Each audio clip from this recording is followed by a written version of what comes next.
जिंतूरला आता एक कार्यकर्ता उपोषणाला बसलेला आहे, 4-5 दिवस झालेले आहेत.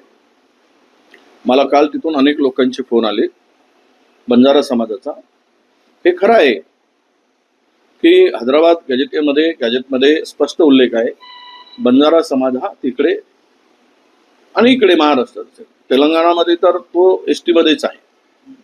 त्यामुळे त्यांची तशी मागणी आहे. आता सरकारने त्यावर निर्णय घ्यावा, सरकारने भूमिका स्पष्ट करावी. तो गॅजेट जर एका समाजाला लागू करायचा निर्णय घेतला असेल तर त्या स्वाभाविक आहे की बंजारा समाजाची मागणी पुढे येणं. म्हणजेच आता सगळ्या समाजामध्ये आरक्षणावरून गोंधळ घालणं आणि मुख्य विषयापासून शेतकऱ्यांचे, बेरोजगारांचे हे जे काही मूलभूत प्रश्न आहेत राज्याच्या पुढे, ते प्रश्नाला बगल देणं, याच्यातच खेळवत ठेवणं, त्यांना उपाशी मारणं, त्यांना आत्महत्या करण्यास प्रवृत्त करणं, ही सरकारची यामागची भूमिका दिसते.